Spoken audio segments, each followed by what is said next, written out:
Bismillahirrahmanirrahim. Assalamualaikum warahmatullahi wabarakatuh.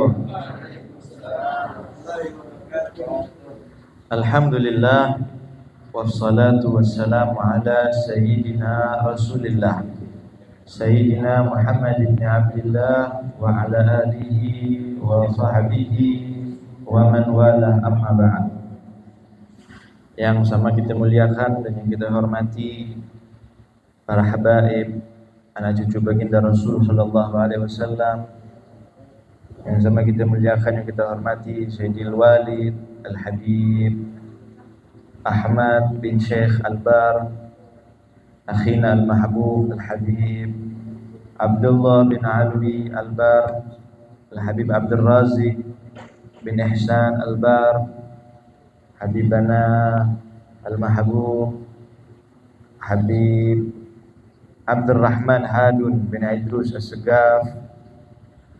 Banyak para habaib juga yang kita muliakan, kita hormati, Syarifah Noni binti Ali Syuaib,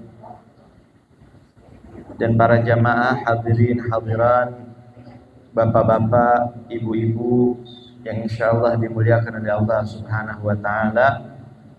Mudah-mudahan kita duduk di tempat ini, kita berkumpul di sini, kita semua mendapat rahmat dari Allah Subhanahu wa taala.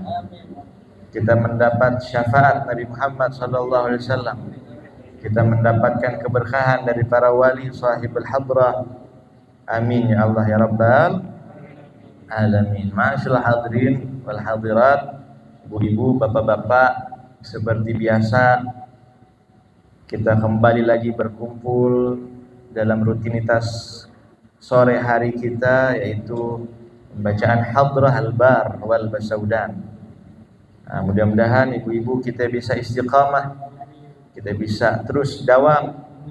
Nabi sallallahu alaihi wasallam di dalam hadisnya Nabi mengatakan, ahabbul a'mal ilallah madama wa in qalla. Nabi mengatakan, ini ibu-ibu ada apa nih kayaknya nih? Kayak lagi seru banget. Bu? Ya, lanjut. Jadi Nabi mengatakan ahabbul a'mal ilallah madama wa in qalla. Amal yang paling disuka sama Allah, amal yang paling dicintai sama Allah, apa amalan itu? Madama, amal yang kita lakukan terus menerus, wa in qalla, walaupun sedikit. Jadi kita, ibu, bapak, kita baca misalnya, kita baca sholawat sehari 300 kali, dan itu adalah sholawat yang paling minimal bagi umat Nabi Muhammad. Misal, kita baca sholawat 300 kali, tapi setiap hari lebih baik daripada kita duduk baca salawat 10.000 kali tapi satu malam berhenti. Begitu. Apa yang kita amalkan, apa yang kita dawamkan, apa yang kita lazimi, walaupun itu cuma sedikit, tapi itu amalan yang Allah suka. Khairul a'mal madam wa in qalla, ahabbul a'mal. Allah paling suka amalan yang didawamkan, istiqamah. Nah, mudah-mudahan Hadrah Al-Bar, Hadrah Basaudan yang kita baca, ini kita bisa istiqomahkan. Hadirin wal hadirat, pentingnya kita mencari cintanya Allah. Ya, tadi kan Allah, kita udah tahu Allah paling suka amalan yang istiqomah. Lalu pentingnya apa ini? Ada cintanya Allah kepada kita. Kita ibu, bapak, kita mencintai seseorang itu biasa aja. Tapi kalau kita disukai balik, dicintai balik, itu baru luar biasa. Kita cinta sama Allah, kita sayang sama Allah, itu hal yang biasa, walaupun harus. Kenapa? Allah udah berikan kita begitu banyak nikmat. Allah berikan kita kesempatan hidup, Allah berikan. Makanya wajar kalau kita cinta sama Allah, dan harus kita cinta sama Allah. Tapi kita dicintai sama Allah itu hal yang mahal. Kita ini siapa dicintai sama Allah? Dulu saya teringat ada satu cerita, namanya seorang ulama, namanya Imam Jalaluddin Ar-Rumi. Imam Jalaluddin Ar-Rumi ini seorang penyair, sastrawan. Beliau itu pernah bilang begini, Bu. Imam Jalaluddin Ar-Rumi, beliau bilang, sungguh hari ini saya sudah beruntung dan Allah telah merugi. Itu kata-kata Jalaluddin Ar-Rumi. Hari ini saya beruntung, Allah rugi. Sehingga orang kampung di situ dia tanya, wahai Jalaluddin Ar-Rumi, bagaimana kamu bilang Allah rugi? Padahal Allah maha kaya, Allah maha besar, kok bisa engkau bilang Allah rugi? Yang untung engkau. Akhirnya dia bilang, iya saya untung, Allah rugi. Kenapa? Saya mendapatkan cintanya Allah, saya beruntung. Tetapi Allah mendapatkan cintaku, Allah rugi. Saya ini siapa? Saya sudah dicintai sama Allah, saya beruntung. Dan Allah sudah saya cintai, sungguh Allah rugi dicintai orang seperti saya. Artinya Allah nggak butuh cinta kita. Itu kata Jalaluddin Ar-Rumi. Beliau seorang sastrawan, seorang sufi, dalam cintanya luar biasa kepada Allah Subhanahu wa taala. Hadirin, bahkan orang yang sudah dicintai sama Allah, di dalam hadis Nabi, di dalam hadis Imam Al-Ghazali dalam Bidayah wal Hidayah meletakkan satu hadis Nabi begini, idza ahabballahu 'abdan nada Jibril. Apabila Allah sudah mencintai seorang hamba, mudah-mudahan kita semua dicintai sama Allah. Kalau Allah udah cinta sama seorang hamba, nada Jibril, Allah panggil Jibril, wahai Jibril kesini, dipanggil menghadap. Dan Allah mengatakan, ya Jibril, inni uhibbu fulanan fa uhibbu. Wahai Jibril, kata Allah, saya mencintai seseorang fulan ini nih. Fa ahibbu, wahai Jibril, cintailah dia. Allah perintahkan cintai dia. Kemudian malaikat Jibril mencintai orang tersebut. Setelah malaikat Jibril mencintai fulan itu, malaikat Jibril sampaikan kepada penduduk langit. Wa nada ahlas sama. Penduduk langit, bukan cuma malaikat, bapak-bapak hadirin. Penduduk langit itu banyak. Arwahnya para anbiya di langit. Arwahnya orang-orang saleh, para wali di langit. Jadi dipanggil bukan cuma malaikat, tapi seluruh penghuni langit. Jadi ruhnya para nabi juga ada, ruhnya para orang soleh, para wali juga ada. Termasuk para malaikat semuanya ada. Nada ahlas sama, malaikat Jibril panggil. Kemudian malaikat Jibril bikin pengumuman, wahai penghuni langit, sesungguhnya Allah Ta'ala mencintai seorang hamba di dunia namanya fulan. Malaikat Jibril kasih pengumuman. Kemudian apa dikatakan? Ini yang cerita Nabi Muhammad, hadis Nabi SAW. Kemudian dikatakan apa? Kemudian seluruh penghuni langit mencintai fulan bin fulan tersebut. Fulan bin fulan itu dicintai sama penghuni langit. Maka ketika seluruh penghuni langit sudah mencintai orang tersebut, maka apa yang diberikan kepada dia, Allah akan berikan kepada dia qabulun nas fil ard. Malaikat akan orang-orang di bumi akan menerima dia. Orang-orang di bumi akan mencintai juga dia. Kemudian apa lagi di dalam hadis dikatakan, apabila seorang hadis qudsi, Allah mengatakan apabila seseorang hamba mendekatkan diri kepadaku, nah Allah bilang dalam hadis qudsinya, tidaklah seorang hamba mendekatkan diri kepadaku dengan binafilatin, dengan perkara hal-hal yang sunnah. Jadi mendekatkan diri kepada Allah dengan hal yang sunnah. Misalnya sholat habis sholat zuhur, tambah lagi sholat qobliyah, sholat ba'diyah, tambah lagi baca zikir. Ibadah intinya dia Allah katakan dia mendekatkan diri kepadaku dengan ibadah wajib, kemudian mendekatkan juga dengan ibadah sunnah. Hatta uhibbah, ketika dia mendekatkan diri kepadaku dengan ibadah-ibadah sunnahnya, maka di situ Allah Ta'ala katakan, saya akan mencintainya. Saya akan mencintai dia. Kalau saya sudah cinta kepada seorang hamba, fakuntu sam'ahu alladhi yasma'u bih, wa basaruhu alladhi yubsiru bih. Allah katakan, kalau saya sudah cinta kepada seorang hamba, saya akan menjadi telinga yang dengan telinga itu dia mendengar. Ketika saya sudah cinta kepada seorang hamba, saya akan menjadi matanya yang dengan mata itu dia melihat. Ketika saya sudah mencintai seorang hamba, saya akan ada di tangannya yang dengan tangan itu dia bekerja dengan amalnya. Wa kuntu rijlahu alladhi yumshi biha. Saya akan menjadi kakinya yang kaki itu dia berjalan dengannya. Ini hadirin wal hadirat, para artinya apa ini? Artinya Allah jadi matanya, Allah ada di telinganya, Allah ada di tangannya, Allah ada di kakinya. Kenapa? Karena dicintai sama Allah. Maksudnya apa?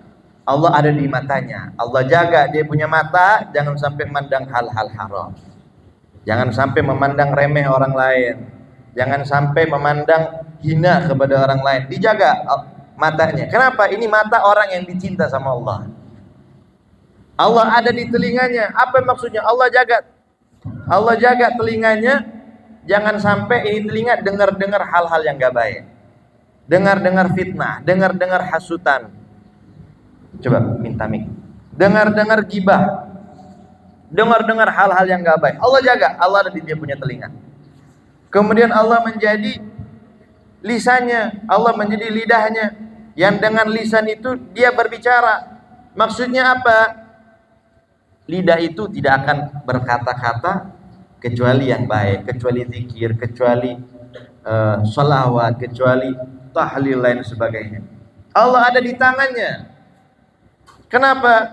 Bagaimana maksudnya? Allah jaga dia punya tangan, jangan sampai zolim sama orang, jangan sampai ambil haknya orang, jangan sampai menindas orang, berbuat jahat dengan tangannya. Allah jaga. Kenapa? Ini tangan yang dicinta sama Allah. Allah ada di kakinya. Bagaimana? Allah jaga dia punya kaki, jangan sampai melangkah kepada hal-hal yang haram. Allah bantu kakinya biar mudah melangkah ke majlis-majlis baik. Allah bantu dia punya kaki supaya bisa terus beribadah kepada Allah. Itu Allah ada di dalam dirinya. Kenapa? Allah cinta.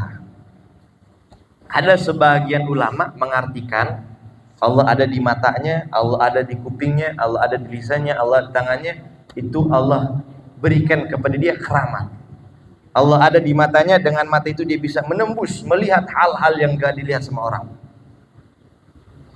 Dia bisa lihat kasyaf, dia bisa lihat sir, dia bisa lihat apa yang akan terjadi.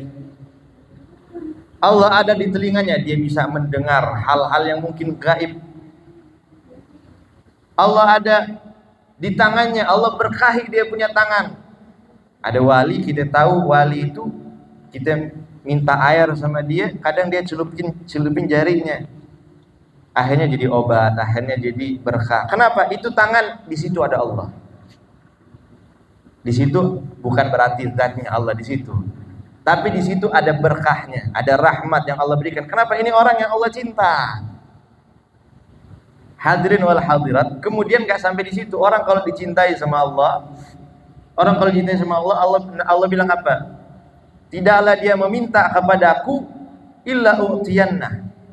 Tidaklah dia memohon, meminta, kecuali pasti akan saya kasih, pasti. Karena Allah pakai lam taukid. Pasti saya kasih. La u'tiyanna. Tidaklah dia meminta kecuali pasti akan saya kasih. Dan tidaklah dia memohon perlindungan kepadaku illa u'izanna, kecuali akan saya lindungi dia. Ini siapa orang-orang yang dapat kayak begini? Orang-orang yang dicintai sama Allah, orang-orang yang dicinta. Hadirin wal hadirat rahimakumullah. Inilah kita lihat bagaimana orang yang dicinta sama Allah punya keistimewaan ya, punya kelebihan, punya berbagai macam kemuliaan. Kenapa? Dia dicinta sama Allah. Tapi hadirin wal hadirat, di dalam hadis Nabi yang lainnya Allah kasih ciri-ciri orang-orang yang dicinta sama Allah. Jadi kalau kita mau lihat nih, kita ini dicinta sama Allah apa enggak? Allah kasih, Nabi kasih ciri-ciri. Apa ciri-ciri diantaranya? Idza ahabba abdan ibtalah. Nabi katakan, ketika Allah mencintai seorang hamba, maka yang pertama adalah ibtala. Allah akan uji dia. Allah akan berikan dia ujian, ibtala. Dikasih ujian rupa-rupa macam. Difitnah, wala dihasud, wala belum lagi kerjaannya begini, wala begitu. Intinya apa? Itu bukan Allah benci, tapi itu ciri-ciri Allah cinta. Kenapa? Allah kalau cinta sama seseorang bukannya dibikin enak, malah diuji. Liyasma tadarru'ah, supaya Allah ingin dengar dia punya rentihan. Allah suka mau dengar dia minta, ya Allah, ya Allah. Allah suka, maka dikasih ujian. Allah suka mendengar dia mengemis kepadanya. Allah suka mendengar dia memohon kepadanya. Makanya ada namanya istidraj. Istidraj itu apa, Ibu? Orang yang gak pernah beramal soleh, orang atau mungkin orang kafir, atau mungkin orang fasik, tapi hidupnya mabsud, hidupnya enak, punya mobil mewah, punya rumah, punya tanah banyak, tapi hidupnya lalai. Atau bahkan dia orang fasik, bahkan dia orang kafir. Itu bukan nikmat, itu istidraj. Tapi kalau orang mukmin, Allah kasih dia ujian, itu tanda cinta, supaya Allah ingin mendengar dia punya suara. Allah kangen dengar dia punya doa. Allah kangen dengar dia punya rintihan. Maka hadirin wal hadirat sekalian, kita minta mudah-mudahan kita jadi orang-orang baik, jadi orang-orang soleh. Ini kayaknya yang pengen jadi orang soleh cuma sikran sendiri nih. Kita doa mudah-mudahan jadi orang baik, jadi orang soleh, jadi orang ahli ilmu, jadi orang-orang yang dicinta sama Allah Subhanahu wa taala, dicintai sama Nabi Muhammad SAW, dicintai oleh para salaf, para aulia, para salihin. Amin ya Allah ya Rabbal alamin. Nah, ibu-ibu hadirin wal hadirat, ini saja yang dapat saya sampaikan. Lebih kurangnya saya mohon maaf. Insyaallah panjang umur, sehat walafiat. Kita bertemu lagi di pembacaan hadrah Selasa depan. So Idul Adha belum? Hari Selasa ya. Berarti ini liburan dulu. Ya, coba terang lihat tanggal dulu sebentar. Idul Adha Senin depan. Berarti ibu-ibu Senin depan, Selasa depan kita libur dulu satu kali pertemuan. Ya, nanti jadi libur satu kali saja, Selasa besok saja. Nanti habis itu masuk baru kita bikin ujian nasional. Jadi ibu-ibu nanti dikasih soal, tanya. Nah, nanti insyaallah nanti ujian sama Ustadz Sikran sama Ustadz Bey. Nanti insyaallah Selasa berikutnya baru kita bertemu lagi. Insyaallah panjang umur, sehat walafiat. Nah, ini kita tutup majelis kita ibu-ibu dengan baca talqin zikir terakhir. Habib Abdullah baca talqin zikir. Habib Abdullah baca bismillah. Nah, kita baca doa pamungkas habis itu. Doa pamungkas, ibu-ibu tahu doa pamungkas? Allahumma barik lana fima razaqtana wa qina azabannar. Doa pamungkas. Bismillah Habib Abdullah. Pamungkas sekali itu.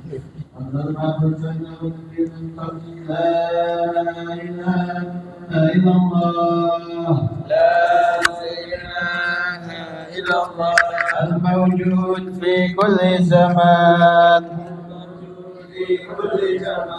la ilaha illallah, al-ma'bud fi kulli makan, la ilaha illallah,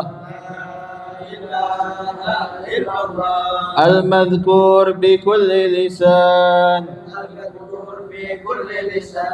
la ilaha illallah, al-ma'ruf bil ihsan, la ilaha illallah,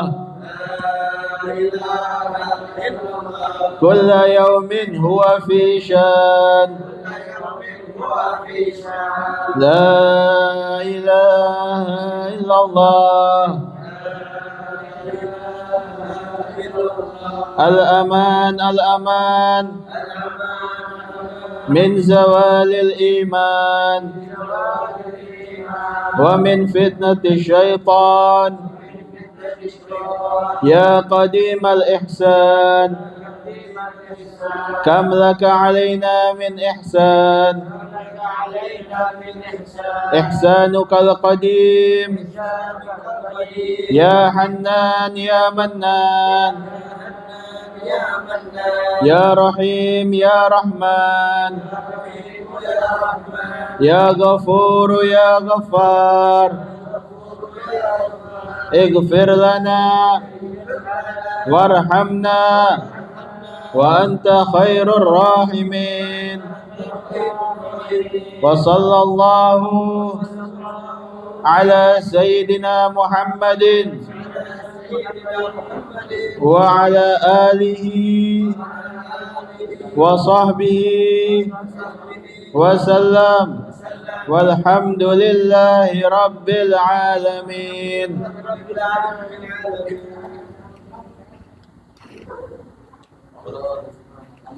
Dipersilahkan bapak-bapak, ibu-ibu untuk menikmati hidangan